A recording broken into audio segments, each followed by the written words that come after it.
What up? I'm B and welcome to my channel. I hope you're having a great Tuesday today, and I hope you are ready to feel a little bit justified, I guess. It's still a pretty upsetting situation that we're going to talk about, but some justice has come to the perpetrators, and those perpetrators, of course, are Micah and James Stauffer. Quick interruption. It is the second Tuesday of the month, which means today at 3:30 p.m. Mountain Standard Time, there is going to be an Off Limits Crew exclusive live stream. So if you want to hang out with us in there, talk about all the things that we can't talk about in public on YouTube, go ahead and click the join button down below. It's kind of finicky on whether it'll show up on your phone or not, so I will leave a link in the pinned comment. It is $1.99 per month, and that gives you access to an exclusive live stream the second Tuesday of every month, as well as random live streams and an exclusive section of the community tab. So feel free to go ahead and join that down below, and I look forward to seeing you in there.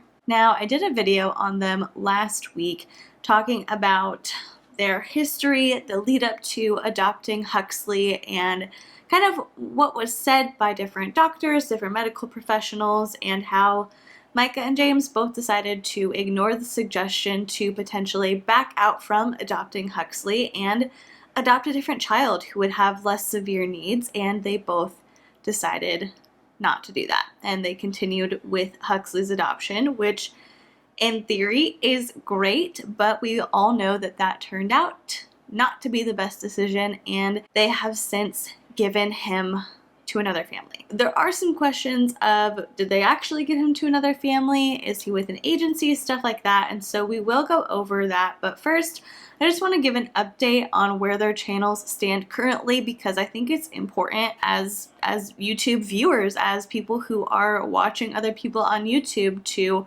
vote with your subscriptions and vote with your views. And so it's kind of disturbing, but Micah currently has 701,000 subscribers, meaning she did not lose that many, meaning she's still above the 700,000 mark. And when we checked her channel last week, she was at 710.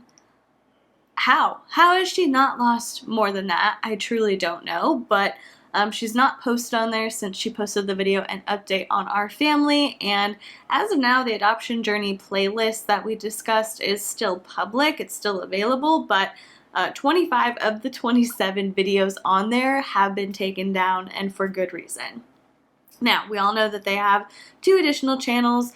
There's the Stauffer Garage, which is her husband James's channel, and that still has 938,000 subscribers. There has been no noticeable drop in subscribers on James's channel. I get it. He's not the one who posted that video on his channel. His channel isn't about the family. It's about detailing cars and stuff like that. But I don't know. I mean, maybe they don't have like a combined audience, and so that's why people haven't left. But I do hope that this gets a little bit more traction than it has gotten already, which is a massive amount.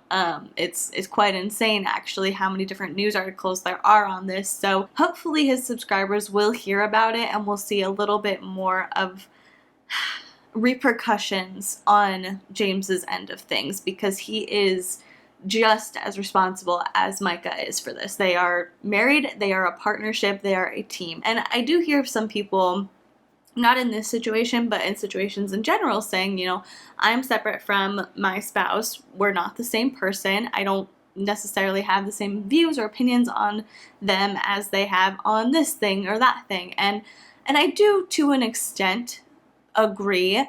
But when you are making a decision as big as this, you're both equally accountable, in my opinion. Now, they do have a third channel, which is like their combined channel, their family channel. It's called the Stauffer Life, and last week it had 325,000 subscribers, and that has gone down to 320,000, but still, I mean, I'm just stunned that it hasn't lost more, but it could be because they haven't uploaded anything, and so people maybe don't remember that they're subscribed, because everything on there is still private, and it was private last week when we checked. Now, I mentioned in my last video that the Department of Child Services in the county that these Stauffers live in had kind of made a statement that the Stauffers didn't go through them when completing this dissolution. And so a lot of people are really concerned, saying, you know, we don't know where he is, we don't know what happened.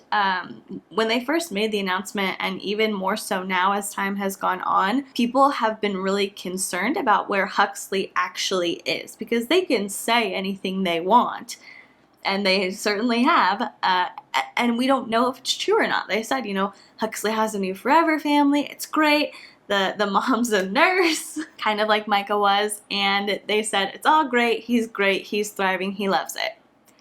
We don't know if that's true. We don't know if they just gave him to a random family. We don't know if they just gave him to a private agency. We don't know if they actually went through and hand-selected a good family for Huxley to be placed with. However, a formal statement was given to E! by Tracy Whitehead, who is the Community and Media Relations Manager for the Delaware County Sheriff's Office in Ohio, and she said, "Our primary concern is for the well-being of this child as well as the other children in the household.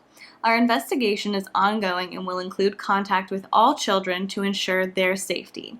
All adoption cases are confidential and must go through a thorough process with specific requirements and safeguards.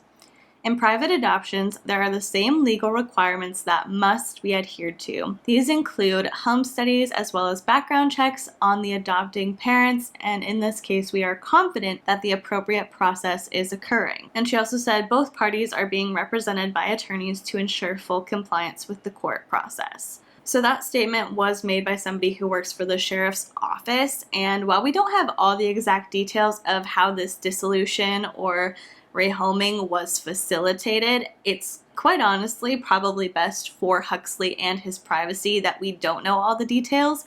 The important thing is we know that both the Stauffers and this other family that they are placing him with have attorneys. They're following this procedure. Even in private adoptions, there are certain requirements that need to be met, and so far, according to the sheriff's office, those are being met. So that can give us a big sigh of relief. We can say, okay, we don't need to know exactly where Huxley is, but he is safe. He's with a family that has, at the very minimum, been background checked, and, you know, the mom has medical training. Hopefully they are, you know, financially able to take on all of Huxley's additional needs. We can hope for the best, but at the very minimum, we know he is at least safe. Now, additionally, we do have a statement from Thomas Taniff and Taylor Sayers. The two of them are lawyers for the Stauffers, and they said, "In coming to know our clients, we know they are a loving family and are very caring parents that would do anything for their children. Since this adoption, they consulted with multiple professionals in the healthcare and educational arenas in order to provide Huxley with the best possible treatment and care. Over time, the team of medical professionals advised our clients it might be best for Huxley to be placed with another family." They also said, "This is devastating news for any parent. Micah and James came to the difficult determination to follow the advice of medical professionals. To be clear, this did not include any considerations for placement in the foster system, but rather to hand-select a family who is equipped to handle Huxley's needs. They were forced to make a difficult decision, but it is, in fact, the right and loving thing to do for this child." So the statement doesn't really give us much. It's essentially kind of just rewording the 7-minute statement that the Stauffers gave on Micah's YouTube channel. I really just feel like it's damage control. It's an official statement saying, oh, we did this all the right way. They would never consider putting him in foster care, which, good, they shouldn't. But it doesn't really change my mind on how I feel about them, you know? And I want to come back to this. I've never heard of a medical professional suggesting that once you already have the child, maybe they should go to a different family. You know, Micah said that some medical professionals and the adoption agency both told her before they got Huxley that, you know, this is going to be a pretty big thing, we think. You know, it's gonna require a lot of work on your end. You might want to consider a different kid. But they already have him. So it just didn't make sense to me. And I wanted to be pretty thorough. I looked around, I saw different videos, and everyone's been kind of saying the same thing. Like, we've never heard of medical professionals suggesting this from the videos that I've seen. And additionally, I did reach out to my mom. I don't know why I said that so professionally. I called my mom and was like, hey, do you have 5 minutes? And I basically gave her a rundown of the situation, and I was like, does that sound right to you? You know, in the last video I shared my brother has special needs, and so he has a treatment plan. My parents have yearly meetings with the Department for Developmental Disabilities in our state. They go to plenty of doctors. Like, there are tons of people involved in their lives and in my brother's life. And I asked her, I was like, does this sound like a thing that you've ever heard of happening or that you could see happening? And she said potentially from like a state agency, if a state agency like a caseworker responsible for Huxley's well-being, because he has disabilities, he's cognitively delayed, he has the stroke matter, he's on the autism spectrum, he would qualify for state services, and so he should have what is essentially a caseworker assigned to him to kind of represent his best interest. And there might be, maybe, potentially some sort of conversation related to do we need to consider maybe out of the home treatment, a group home, switching up the treatment plan, something like that, coming from someone who is acting as a caseworker for this child. But it's very, very odd that they're saying it came from medical professionals, because to me that sounds like the neurosurgeon that they're seeing, the family pediatrician. Like, that's what I think when I hear medical professionals. So maybe they're just not being clear for privacy purposes and it was somebody else, but that's where my mind goes. And my mom even said, like, she's like, the only way I could see that happening is if the doctor looked at them and said, you guys don't seem like you're doing a great job. Maybe we need to consider something else. But even in that case, it wouldn't be the doctor's place to make that sort of recommendation. And of course, this is all based on my personal experience, my mom's personal experience. This isn't for everybody in every single case. But I mean, man, it seems like us as a collective, we don't buy that a doctor told the Stauffers to give Huxley to a different family. We just don't. But in any case, there has been a bit of a conversation about, well, maybe it's just best for Huxley anyway that he's not with these people. Like, what they did was trash, but it seems like they didn't really love him and value him for the person that he was. They just valued him for what they could get from him. And I can agree with that. I, of course, don't want a child, especially one who is nonverbal, who has autism, who's not really at this point, from what we know, capable of processing, especially as a literal child, what is happening, why he's being taken from this family, like this place again. He's being taken from somewhere again and given to somebody else. I don't love thinking about that, but if the Stauffers really didn't love him, didn't care about him, didn't really want what was best for him, man, hopefully this new family is really gonna be great at integrating him into their family, going to different therapies, you know, helping him process as best he can what happened and making him feel comfortable. Like, that's all we can hope, because it probably is best for the Stauffers not to have him, especially when it comes to his privacy and not being exploited on YouTube. But just because we are saying, you know, maybe it's best for Huxley that the Stauffers don't have him, doesn't mean that there should not be repercussions for what they've done, because this is abhorrent. This is disgusting behavior, and it should not be allowed to stand. Like, family vlogging is already a very touchy subject, because a lot of people say, like, you shouldn't be putting your kids' lives out on the internet like that. You know, you shouldn't be exploiting them for money. You shouldn't be airing out their private conversations and issues and you know, exposing these very private things, which a lot of family vloggers tend to do. Just last year, a mom in Arizona had different foster kids. She had like 7 foster kids that she ended up adopting, and it's fantastic adventures. That was their YouTube channel. They had over 700,000 subscribers, and they made YouTube content, and turns out the mom was abusing the kids when the cameras were off. She pulled one of them out of school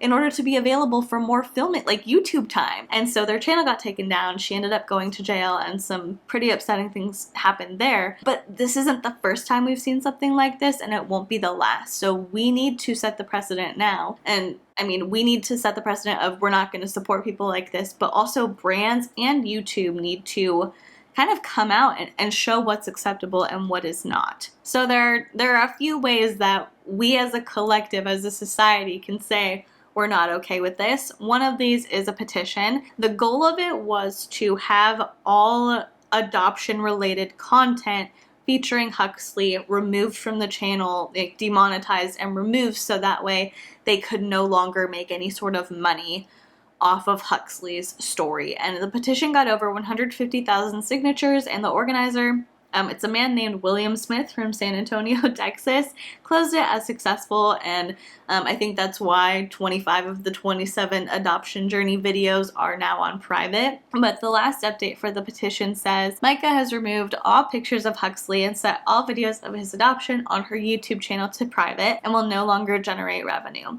She has lost several sponsorships as well. Investigations are officially underway with local authorities to ensure Huxley was placed somewhere safely. Thank you all so much for your support. We will now close the petition successfully. So that's good news. I'm really glad that they're not going to be able to get AdSense money off of those videos. Man, I don't think it makes it right. I think that they should, I don't know, do a gesture of goodwill, because I don't know that there's any way to force this to happen, but for them to take some of that money and put it in a trust for Huxley, for his treatment, for his medical expenses, for him to have as he gets older, because the way they made it sound, his special needs are pretty severe, so he's probably going to end up needing a lot of treatment and a lot of help as he gets older, and man, I think that that would be the right thing to do, but I don't know that there's any way to get that to happen. I certainly don't think that the Stauffers would do it out of the kindness of their own heart. But in any case, the Stauffers have also faced another repercussion in the form of losing sponsorships. And I'm just going to go through and read some of the comments that were left by people who were asking brands to stop partnering with the Stauffers, as well as the responses from the brands. These are from Cosmopolitan, compiled them together, but they are from Instagram. Lelot487 said, "End your partnership with Micah." Literally just straight up. And Playtex Baby said, "Hi there, our last post with her was in February. We are not partnering with her moving forward." And that's great to me, because there's no like confusion about who they're talking about. It's literally, "End your partnership with Micah." And they're like, "We're good, we're done." And then Tiger's stepmom wrote, "Revoke your partnership with the Stauffers. We see the people you associate yourselves with." And Chili's responded, "We haven't partnered with the Stauffers since the fall of 2019 and do not have plans for any future partnerships." So that's clearly great. They're not going to partner with her going forward. They also have Beautiful Chick with a Complex saying, "I agree with everyone else. As a mother of an autistic child, I cannot support a store that would sponsor her. You need to make a public announcement regarding this." And Big Lots said, "Thanks for voicing your concern about this with us. We had a one-time partnership with Micah in the summer of 2019. We currently do not have any sponsorships with Micah and will not work with her in the future. Thank you." Man, I think it's crazy that she had partnerships with like Playtex Baby, which at first I was very confused, because I was like, that's a tampon brand. It's not. I mean, Playtex is, but Playtex Baby is like bottles, like sippy cups, stuff like that. And then Chili's and Big Lots. And this is one that was like the kicker. They had a partnership with Suave. I'm probably going to mess up the pronunciation of this, but it's H. Salmezrowi said, "Hello, I would like to know if you are still working with Micah Stauffer or have plans to in the future. If so, I unfortunately won't be purchasing from your company any longer, as I don't want to support child abandonment and neglect. Thank you." Literally, man, I just love like the brutal like honesty of like, this is abandonment and neglect, so do you support it? And Suave said, "We are no longer working with this individual." And not that I think it's funny that she's losing money, but I think it's justice, and I just think like the curtness of the statement of "we are no longer working with this individual" is humorous.